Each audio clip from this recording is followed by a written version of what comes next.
ఈ ఇయర్ సంక్రాంతి అయితే నాకంత ఫుల్ ప్లెడ్జ్డ్గా హ్యాపీగా అయితే లేను. ఎందుకంటే నాకు బ్యాక్ పెయిన్ వచ్చింది. 22 days అయిపోయింది అప్పటికే వచ్చి, కానీ అది తగ్గలేదు. ఒకవేళ అమ్మ ఇంటికి వెళ్దామంటే పిల్లలు స్కూల్స్ పంపించడం అవ్వదు. వాళ్ళు స్కూల్ మిస్ అయిపోతారు, క్లాసెస్ మిస్ అయిపోతారు. అమ్మమ్మ ఇంటికి వెళ్ళకుండా అత్తయ్య దగ్గర ఉందామంటే అత్తయ్య అంటే నేను మినిమం కొన్ని పనులు కూడా చేయకుండా ఉంటే అత్తయ్య చేయలేరు, మొత్తం అన్ని పనులు చూసుకోలేరు పిల్లల్ని. సో నాకు అసలు చాలా ఇబ్బంది అయిపోయేది. అమ్మ ఇంటికి వెళ్దామని ట్రై చేసేదాన్ని కానీ పిల్లలు సెలవు దొరికేవి కాదు. 22 days అయింది కానీ తగ్గలేదు పెయిన్ అనేది. నించుని ఒక 1 or 2 hours వచ్చేసేది. అసలు మేనేజ్ చేయడం అవ్వలేదు, చాలా లోగా ఫీల్ అయ్యాను ఆ టైంలోని. అప్పుడు మా అత్తయ్య బాగానే చేసేవారు, కానీ ఎంత మేనేజ్ చేయగలరు, చేయలేరు కదా. నాకు చాలా డిప్రెషన్గా ఫీల్ అయిపోయేదాన్ని, ఎందుకు ఇలా అయింది అని. అంటే 22 days గడిచింది కానీ నాకైతే 7 days అలా అయింది పెయిన్ వచ్చి అనుకున్నాను. ఎందుకంటే ఎవ్రీడే నేను ఫ్రెష్గా స్టార్ట్ చేసేదాన్ని. కోల్డ్ ప్యాక్, హాట్ ప్యాక్ పెట్టుకొని ఎక్సర్సైజెస్ చేసి ఎర్లీ మార్నింగ్ లేచి తగ్గిపోయిందేమో అని చెప్పి టెస్ట్ చేసుకునేదాన్ని. అంటే డైలీ ఎర్లీ మార్నింగ్ ఫ్రెష్గా స్టార్ట్ చేసేదాన్ని. నా డేని తగ్గిపోద్దేమో, డైలీ లైఫ్ లీడ్ చేయొచ్చేమో అని. కానీ వచ్చేసేది.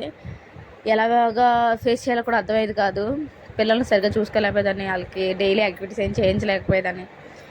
అంటే ఇంట్లో కొంచెం ఎలా వచ్చిందంటే బ్యాక్ పెయిన్, ఇంట్లో కొంచెం పని ఎక్కువైంది. కొంచెం అప్పటికే చిన్న బ్యాక్ పెయిన్ ఉంది, మామూలు తగ్గిపోద్ది. ఆ బ్యాక్ పెయిన్ మీద నేను బ్లాంకెట్ జాడించాను అనమాట, మురుగ్గా ఉందని. అది వెయిట్ పడిపోయింది నా బ్యాక్ మీద. అప్పటికైతే బాగానే ఉంది, కానీ నైట్ అయిపోయింది, హ్యాపీగానే ఉంది నైట్ అంతా.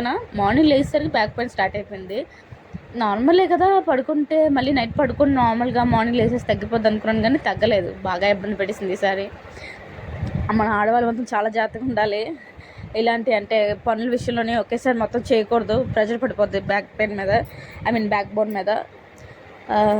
అలా జరిగిందనమాట సంక్రాంతి. యాక్చువల్గా మా అత్తయ్య దగ్గర నుంచి నేను మా అమ్మవారింటికి వెళ్ళేదాన్ని భోగి చేసుకొని, కానీ ఈసారి భోగి ముందు 4 days ముందే వెళ్ళిపోయాను. ఇంకా మా అత్తయ్య దగ్గర సంక్రాంతి టైంలో నేనేం లేను. ఎప్పుడూ భోగి సెలబ్రేట్ చేసుకొని స్నానాలు అవి చేసి వెళ్ళేవారు అనమాట.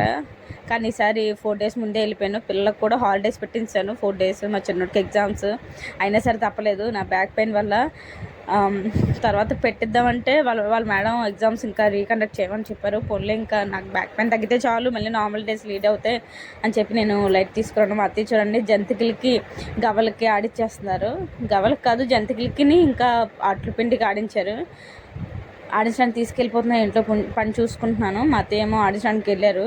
బియ్యం కూడా ఆరబెట్టేశారు, ఎండబెట్టేశారు.